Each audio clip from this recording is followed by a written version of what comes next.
오늘 지난번에 할 때 이 부분을 다루지 못했기 때문에 한번 새로운 관점에서 잠깐 나누겠습니다. 계시록 20장을 보게 되면 천년왕국에 대한 중요한 말씀들이 있습니다. 1절로 6절 말씀이죠. 특별히 요거는 이제 성경 숫자의 영적인 비밀이라고 번역된 이제 에드 멀로라는 책이 있습니다. 책이 있는데요. 요한계시록 인사이드고 요 책입니다. 성경 숫자의 영적인 비밀, 그래서 Biblical Mathematics라고 이제 원제인데 성경적인 이제 수학에 대해서 이 책에 있는 것을 여러분들에게 소개해드리는 거예요. 천년왕국에 대한 거.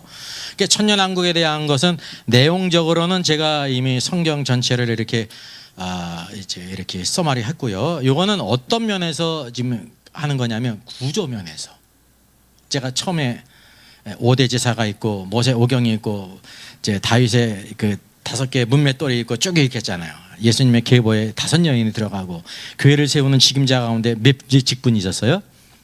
사도로부터 5 직분이 5세대 세기지 않습니까? 이제 구조면을 얘기한 건데, 자 여기 첫 번째 보게 되면 계시록 이제 20장 1절 2절 내가 보매 천사가 무저갱의 열쇠와 큰 쇠사슬을 그의 손에 가지고 하늘로부터 내려와서라고 말하면서 2절 용을 잡으니 곧 옛뱀이요 마귀요 사단이라 잡아서 1000년 동안 결박한다. 1000년이 바로 첫 번째에 나옵니다. 1000년이 첫 번째.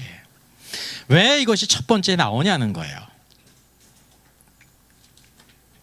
자 그대로 이제 제가 그대로 써놨습니다.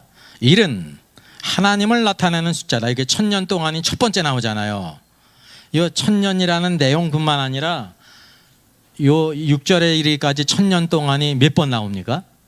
6번 나오는데 첫 번째 나온 것이 2절과 어떻게 일맥상통하느냐를 이제 그가 이렇게 설명해 놓은 겁니다. 아주 탁월한 책입니다. 일은 하나님을 나타내는 숫자이다. 인간들은 국가들 간 그리고 민족들 간의 하나됨과 조화, 화평을 위해 수세기 동안 일해왔다. 그랬잖아요. 국제연맹, 국제연합 해가지고 하나됨, 화평을 꾀하지 않습니까?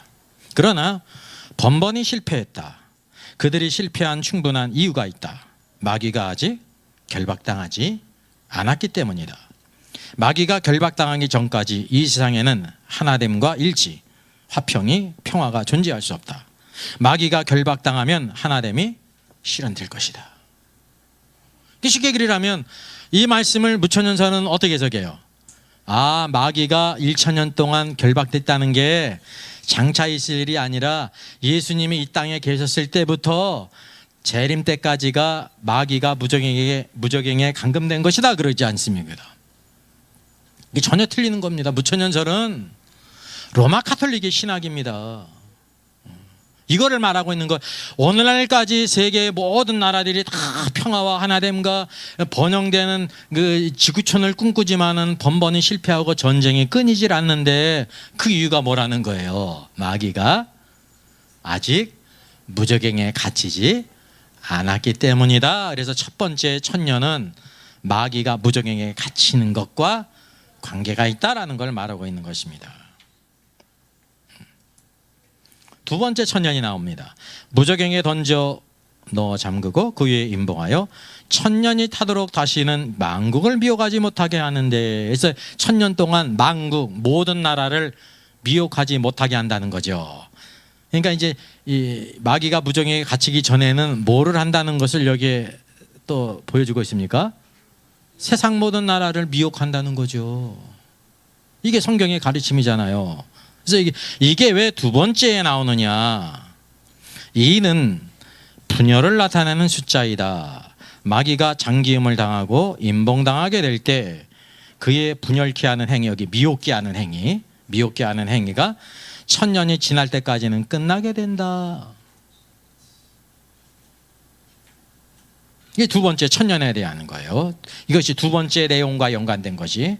그럼 세 번째 1000년이라는 것이 나옵니다. 또 내가 보좌들을 보니 거기에 앉은 자들이 있어 심판하는 권세를 받았더라. 또 내가 보니 예수를 증언함과 하나님의 말씀 때문에 목배임을 당한 자들의 영혼들과 또 짐승과 그의 우상에게 경배하지 아니하고 그들의 이마와 손에 그의 표를 받지 아니한 자들이 살아서 그리스도와 더불어 1000년 동안 왕노릇한다. 1000년 동안 왕노릇한다. 이게 이제 세 번째 나온다는 거죠. 자, 그래서 전천년적 견해를 무시하는 사람들, 즉 무천년설은 항상 2절의 첫 번째 부분을 무시한다 그랬어요. 첫 번째 부분이 바로 노란 글씨예요. 또 내가 보자들을 보니 거기 앉은 자들이 있어 심판하는 권세를 받았더라. 이들이 이제 첫 번째 집단이라는 거죠. 접속사 또로 이어지는 다음 문장에서 노란 거 다음 이후에 이에서 이 외에 짐승에게 죽음을 당하는 환란 시대의 순교자들을 덧붙인다. 두 번째 집단만 취하고 첫 번째 나오는 사람을 무시하는 것은 공정하지 못한 처사이다. 그러나 전천년을 부인하는데 주로 사용되어 오던 방식이 바로 그것이다. 그래서 이해하세요? 주로 이제 노란 거 이후에 또 내가 보니 거기에 이제 예수의 증언 때문에 순교를 당한 사람, 하나님의 말씀 때문에 순교를 당한 사람, 또 이제 짐승과 그의 우상에게 절하지 아니함으로 이마와 손에 표를 받지 아니함으로 순교를 당한 사람들만 있는 것으로 생각하는데 뭐를 무시했다는 거예요. 그 앞에 노란 글씨 또 내가 보자를 보니 거기에 앉은 자들이 있어 심판하는 권세를 받았더라. 오늘도 이 왕노릇할 자들인데 왕노릇할 자들은 여기 세 부류의 순교자들이 있잖아요. 그건 이제 특별한 사람들이고 그 앞에 보호자에 있어서 심판하는 권세를 받은 사람들이 있다는 것을 간과해 있다는 거예요. 이 사람들은 다 어떤 사람입니까?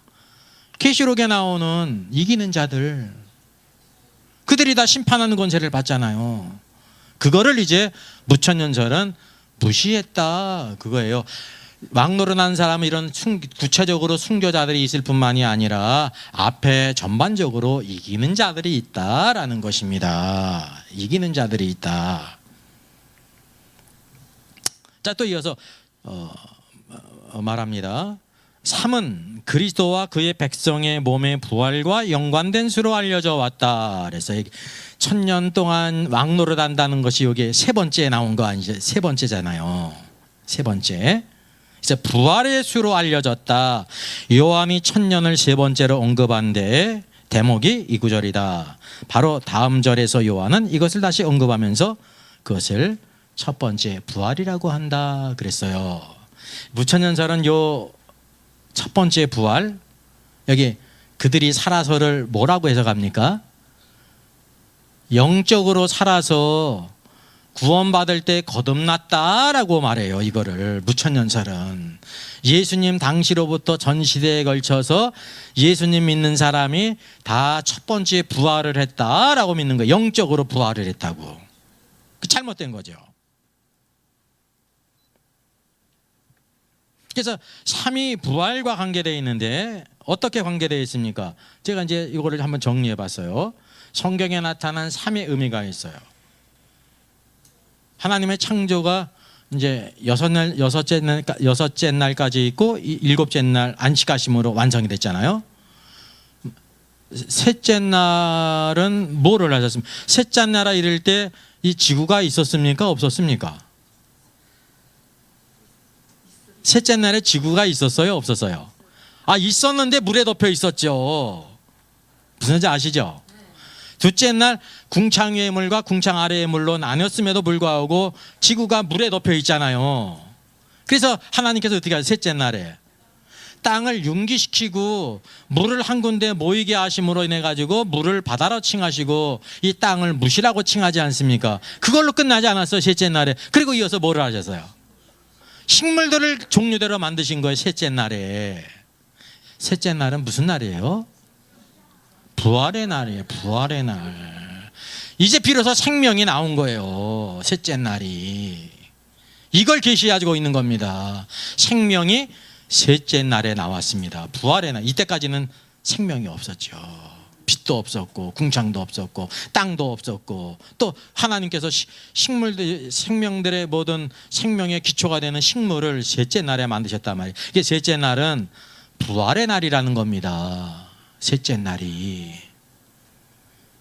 예수님께서 신약에서 죽었던 자를 살리셨는데 몇 명을 살리셨어요? 여기 있잖아요. 3명을 살리셨어요. 왜? 이게 뭐냐면 과부의 아들을 살리셨죠. 야이로의 딸을 살리셨죠. 나사로를 살렸죠. 죽은 지 나흘 되는. 왜 5명쯤 하시지 왜 안 하셨을까요? 10명쯤 하시지. 딱 3명이라니까 이 셋이 바로 뭐냐면 부활의 수하예요. 6월절 어린 양을 며칠 날 잡았다고 그랬어요? 19날 14일.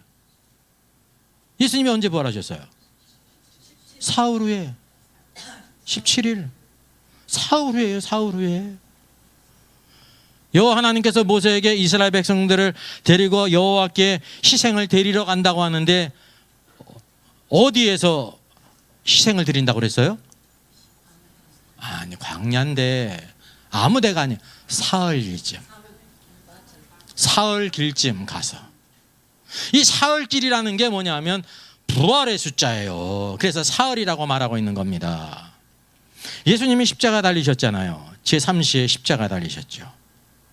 그죠? 우리나라로 하면 9시인데 제3시잖아요. 그리고 온 땅에 어둠이 임하고 몇 시간이나 있었어요?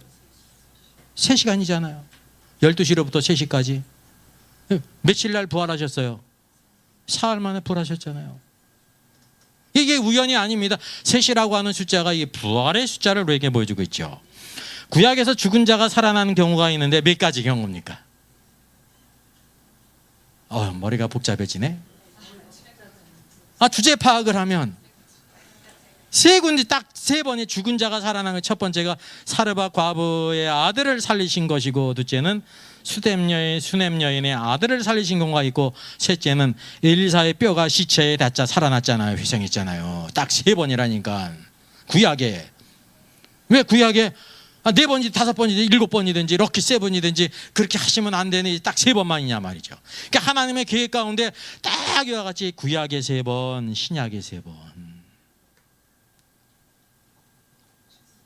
요한복음에서 첫 번째 표적을 어디에서 행하셨습니까? 갈릴리 가나죠. 요한복음 2장이잖아요.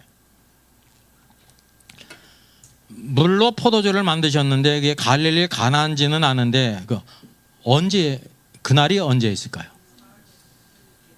2장 1절에 사흘 되던 날에 라고 말하고 있어요. 그게 사흘이든지 나흘이든지 이튿날이든지 이게 뭐가 중요해요? 근데 중요한 거는 1장 뒤에는 다 뭐라고 기록됐냐면 이튿날에. 그러니까 그런 템포를 했기 때문에 2장 1절도 뭐라고 시작해야 지금 어울립니까? 이튿날에 그러면 되는데 그게 아니라 사흘 되던 날에. 사흘 되던 날이 무슨 날이에요? 그게 부활의 날이라는 거예요. 부활의 날. 그래서 이 1000년 동안이라는 것이 3번째 나올 때에 그들이 살아서 왕노릇 한다는 것은 살아서는 부활을 가리키는, 몸의 부활을 가리키지 영으로 산 것을 부활이라고 말하고 있지 않습니다. 성경을 막 어거지로 막 그냥 해석하는 거예요. 왜냐하면 이게 문자 그대로인데 문자를 상징으로 해석하니까 전혀 뚱땅지같이 되지 않습니까? 예? 또 전도서 말씀 같은 내 떡을 물 위에 던지라는 거는 그게 문자예요, 상징이에요? 상징이지. 상징을 갖다가 또 상징은 또 문자로 생각하지 떡을 또 물 위에 던지라고 막 그냥. 그러니까 이해가 안 되니까 뭐라 그래요? 이렇게 불확실한 미래에 대해서 불확실한 미래에 대해서 우리가 뭐 하나님만 순종해야 된다 뭐 이런 식으로 막 그냥 해석을 하고 그런 교수들이 나오는 거예요. 성경을 이해하지 못하기 때문에. 오른쪽으로 가야 되는데 오른쪽으로 가니까 왼쪽으로 가니까 나와요, 안 나와요? 안 나온다니까. 방향을 완전히 잘못 잡아가지고. 이게 문자가 문자고 상징이 상징이라니까요. 상징이라고 해가지고 뜻이 바뀌는 게 없어요. 그럼 그걸 아셔야 돼요. 동일하다 말이죠, 메시지가. 자, 네 번째 천년이 나옵니다. 그 나머지 죽은 자들은 그 천년이 차기까지 살지 못하더라. 전천년설의 반대자들, 무천년설은 첫째 부활은 거듭남을 가리킨다고 계속 주장해 왔다. 거듭남, 그러니까 이제 예수님 때부터 거듭난 사람들이 다 첫째 부활을 했다는 거예요. 지금 그 사람에 대해서 계시록에 대해서 말하고 있다는 거예요. 여기서 성경의 숫자 체계는 그들의 이론을 여지없이 파괴한다. 거듭남을 나타나는 수는 3이 아니라 8이다. 이게 왜 8입니까? 예창조에 속한 수가 7이거든요. 그래서 안식일이 7이고요. 구약에도 뭐가 나타났어요? 할례를 언제 하라고 그랬어요? 난지 8일 만에. 8일은 일곱째 날 다음 날이에요. 그게 새 창조를 가리키는, 거듭남의 새 창조를 가리키는 거거든요. 예수님이 십자가 죽으시고 부활하신 날 성경을 보게 되면 무슨 날이라고 말하고 있습니까? 안식 후 첫날. 안식 후 첫날이 숫자로 하면 무슨 날이에요? 여덟해째. 그 여덟해를 가리키는 거예요. 3은 그런 날이 아닙니다. 거듭남은 8과 관계가 있다는 거죠. 첫째 부활은 요한이 천년이라는 기간을 세 번째 언급했을 때와 연결되어져 있음을 알 수 있다. 이번에 세 번째 했을 때 3은 정확하게 죽은 신자들의 몸의 부활과 연관된 숫자이다. 이게 이제 네 번째가 아니라 세 번째에 대한 계속 설명이에요. 이들 두 부류의 집단에 관해서 아직도 할 말이 많이 있지만 시간과 지면의 제한 때문에 이 자리에서는 이 정도만 마치겠다 이렇게 이제 썼습니다. 세 번째 천년에 나오는 게 무천년이 주장하는 것처럼 우리가 거듭난 것을 가리키는 것이 아니다라는 걸 말하고 있는 거예요. 그래서 무천년은 여기 살아서를, 첫째 부활을 거듭남, 영적인 부활이라고 말하네요. 영적인 부활 아닙니다. 부활은 부활이지 영적인 부활이 없어요. 몸의 부활을 가리키지. 자, 이어서 이제 네 번째 나옵니다. 그 나머지 죽은 자들은 천년이 차이까지 살지 못하더라. 뭐라고 네 번째예요, 이게. 이들은 구원받지 못하고 죽은 자들이라. 그렇죠? 나머지 죽은 자들은. 4는 구원받지 못한 자나 육적인 사람을 나타내는 숫자이다. 그런 상태에서 죽은 자들은 첫째 부활에 참여하지 못할 것이다. 그들은 천년이 지나야 부활할 것이다. 그래서 이게 네 번째 나머지 죽은 자들에 대해 관련된 천년이 이와 같은 또 의미가 있다는 것을 말하고요. 또 이후에 다섯 번째 천년이 나옵니다. 이 첫째 부활에 참여하는 자들은 복이 있고 거룩하도다. 둘째 사망이 그들을 다스리는 권세가 없고 도리어 그들이 하나님과 그리스도의 제사장이 되어 천년 동안 그리스도와 더불어 왕노릇하리라라고 말하고 있습니다. 그래서 이게 5에 대해 나오잖아요. 이게 다섯 번째 왕노릇에 나오는데 5는 은혜를 나타내는 숫자이다. 은혜를 받은 사람, 이제 제가 이걸 설명했잖아요. 받은 사람이라는 건 누린 사람이라는 거예요. 누린 사람은 그리스도와 함께 다스릴 것이다.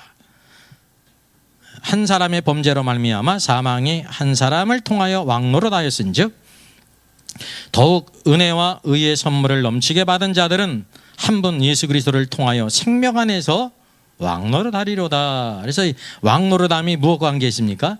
은혜와 관계 있다는 거죠.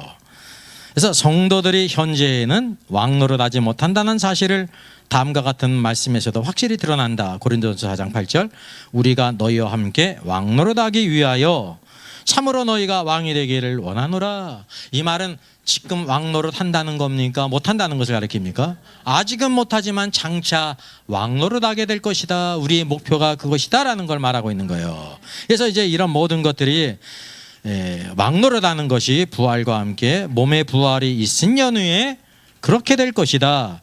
지금 이 몸으로 천년을 살 수가 없다. 그러나 영화로운 몸을 입고 난 후에는 더 오래 살 수 있다라고 말하고 있는 것입니다. 그래서 여기 이제 천년이 다섯 번째 나온 것이 왕노릇과 관계 있는 것이 부엌 관계 있다는 거예요. 다섯은 은혜의 숫자는 은혜를 누린 사람. 마지막 여섯 번째입니다. 천년이 참에 사단이 그 옥에서 놓여 그랬습니다. 나와서 땅의 사방 백성 곡과 마곡을 미혹합니다. 이게 곡과 마곡의 전쟁 마지막이죠. 그래서 여기서 다시 6이라는 수 아래에서 천년이 등장한다. 이 구절은 요한이 천년을 여섯 번째로 언급한 대목이다. 6은 사단과 관계된 수이기 때문에 그의 활동이 이 연관 속에서 다시 등장한다.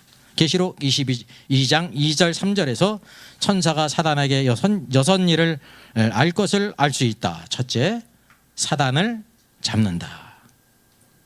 22장 3절을 가리키는 거예요. 20장 사단을 잡는다. 둘째는 문자 그대로 사단을 결박한다. 셋째는 무저갱에 던진다. 넷째는 임봉하여 잠근다. 5번 임봉에서 1000년까지 차도록 한다. 그리고 마지막 6번째 1000년 후에 잠깐 놓인다. 그러니까 이게 사탄도 하나님께서 사탄이 탈출한 게 아닙니다. 잠깐 놓이게 한 겁니다. 하나님의 주권은 왜 그렇게 하셨을까요?